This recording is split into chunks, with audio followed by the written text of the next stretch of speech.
Vamos nós para processo civil aqui, mais uma. Processo civil, jurisdição. A gente vai falar de conceito de jurisdição. A base de estudo é o Manual de Direito de Processo Civil, professor Daniel Amorim, Assunção Neves.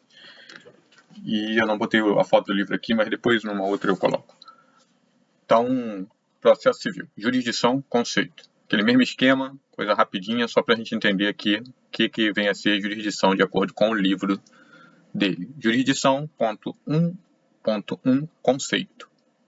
Então vamos lá. Nós temos o direito objetivo. Nós já em alguns outros estudos nós já falamos sobre isso. O direito objetivo ele está ali posto, parado nas normas, nas leis. Então está aquele direito objetivo ali. Nós temos acontecendo na vida real um fato, um conflito, um caso concreto, tá? Em que vai haver aqui uma discordância de ambas as partes e vai precisar que alguém venha aqui, pegue esse direito objetivo, interprete esse direito objetivo para que ele possa ser aplicado naquele caso concreto, para que ele possa estar perfeito. Esse direito objetivo já é o norte, está ali, vai dizer como que tem que caminhar as coisas, mas através da interpretação, naquele caso concreto, ele vai se aperfeiçoar e vai ser aplicado. Então aqui existe a figura do juiz. O que o juiz vai fazer? Ele vai vir aqui, vai pegar todo esse arcabouço de direito objetivo que existe, vai interpretar e vai aplicar a esse caso concreto aqui que está havendo uma discordância, certo? Então esse juiz interpreta e aplica o direito ao caso concreto. Sua decisão resolverá com definitividade esse conflito. Lógico que depois nós vamos caminhando, vai ver que tem ali os recursos e tal, mas ao final de todo esse processo, todos esses recursos que sejam e tal, vai chegar um momento em que vai resolver com definitividade. Uma dessas partes aqui pode ficar insatisfeita, outra, ou então ambos vão ficar satisfeitos. A ideia é tentar concretizar, e aí que ambos no final tenham satisfeito com aquela definição, mas independente dessa satisfação ou não deles, vai ser resolvido com definitividade e uma parte vai ter que se sujeitar àquela decisão. Ou ambas as partes vão ter que se sujeitar, né? Melhor dizendo, àquela decisão. Porque às vezes pode ser que uma parte saia ali achando que foi tudo tranquilo, pode ser que as duas partes saiam achando que não era bem assim, mas não importa. A decisão vai ter que ser respeitada em algum momento quando ela finalizar ali todo o processo dessa jurisdição, certo? Interpretar, aplicar o direito ao caso concreto. Então a ideia é essa. Existe o conflito, o juiz vem, pega esse arcabouço de direitos objetivos, interpreta, aplica ao caso concreto e daqui sai a paz. Pelo menos a ideia é essa, que resolva na paz e a decisão do Estado prevalece, essas duas pessoas aceitam e seguem uma vida adiante, correto? E aí ele vem no livro e vem dizer para você sobre poder jurisdicional, função jurisdicional e atividade jurisdicional. Ele vai querer que você entenda a diferença entre o que significa ter o poder, o que significa ter a função, o que significa ter a atividade jurisdicional. Então, o primeiro caso aqui é o poder. Esse poder é de poderoso mesmo. Ele tem o poder. Por quê? Porque ele representa o Estado, ele é o Estado. Então, ele tem um poder jurisdicional, o poder de dizer o direito, né? Mas ele não se limita só a dizer o direito. Aqui tem uma coisa, ó, jurisdicção, ou seja, dicção de dizer o direito. Mas ele não limita só a dizer o direito. Porque imagina, o juiz chegou naquele caso concreto, olhou, aplicou, interpretou a norma e disse o direito, mas ninguém cumpriu nada. De que adiantaria? Teria todo um trabalho, e aí? Ah, não, mas eu não concordo não, eu não vou aplicar. Então ele tem também, por isso que é poder, ele acrescenta essa ideia, a ideia de impor esse direito, jurissatisfação. Então ele vai dizer o direito, e caso ele não seja cumprido, ele tem ali as formas de fazer impor o que ele decidiu. Então isso é o poder jurisdicional. Ele vai dizer e também vai fazer com que se cumpra o que ele disse, certo? Poder jurisdicional.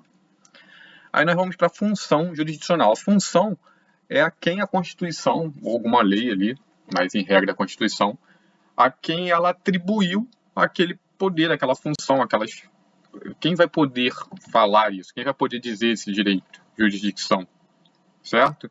Quem é que vai poder dizer esse direito?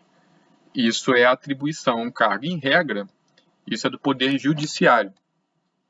poder judiciário tem como uma função atípica, e aí já foi falado sobre função atípica e típica. Se não sabe sobre isso aí, dá uma pesquisada. Mas a função típica do poder judiciário, ou seja, ele existe para quê? É para poder dizer, dizer o direito, ele prestar por essa jurisdição. Então, em regra, essa função vai ser do poder judiciário.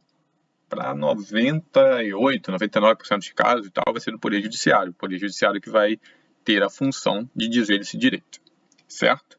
Mas nem sempre, entendeu? O poder judiciário, ele é privativo, é só ele que pode dizer o direito? Só ele que exerce a jurisdição? Não, não é só ele. Aí nós temos como exemplo, tem alguns outros, mas temos como exemplo aí o caso do impeachment, né? Que se for um impeachment do presidente da República, a função de dizer o direito de resolver aquele conflito com definitividade, ela vem do poder legislativo. E aí, recente, para quem presenciou e viu, você já viu o impeachment acontecendo, a votação lá no Senado, que é o poder legislativo, enfim. Por que eles estão exercendo aquela jurisdição naquele momento? Porque eles têm essa função. Então, naquele momento, o poder jurisdicional está na mão do poder legislativo e não do poder não do poder judiciário. Então, você veja que a função típica é do poder judiciário, mas excepcionalmente a gente pode ter a função jurisdicional sendo exercida por outros poderes, aqui no caso pelo poder legislativo. E não é muito falado, mas o livro traz, então é interessante a gente falar, que pode ocorrer esse impeachment até por sindicâncias e processos administrativos dentro do próprio poder executivo. Mas ele não é tão falado porque ele não tem essa função ele não chega ali, aquilo que ele resolveu, ele pode fazer cumprir, impor de qualquer jeito, porque ele não tem essa definitividade. Então, de qualquer forma, teria que passar ali talvez pelo próprio judiciário, até chegar, se for um impeachment, ao poder legislativo, enfim. Então, essa é a indefinitividade. Mas o livro traz isso, então eu coloquei aqui no nosso slide também. E a atividade em si, o que vem a ser a atividade em si? São os atos praticados para que possa um processo tramitar, porque como é que ele vai dizer essa jurisdição? Como é que ele vai dizer esse direito? Como é que ele vai exercer essa jurisdição? Através de um processo.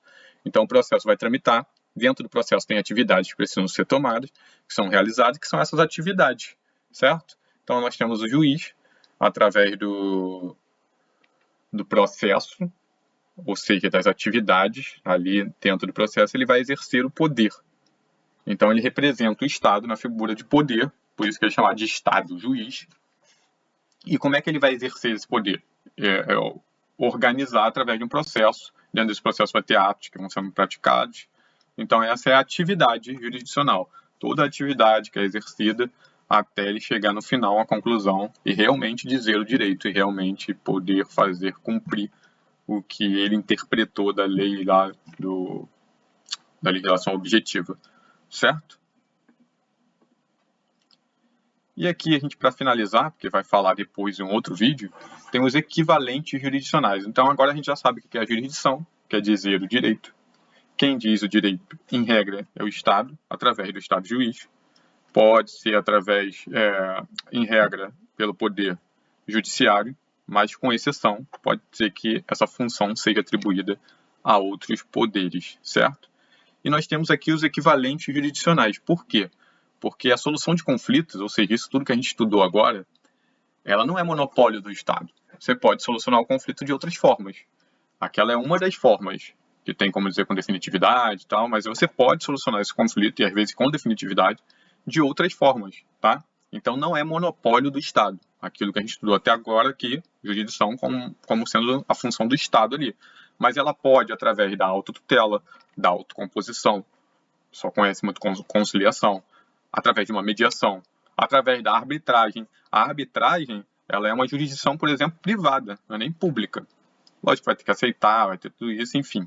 Nós vamos falar sobre autotutela, autocomposição, mediação e arbitragem num outro videozinho. Aqui é só para você entender o que era o conceito de jurisdição, o que é a jurisdição, por quem ela é aplicada, quem são os autores, quem são seus atores, enfim.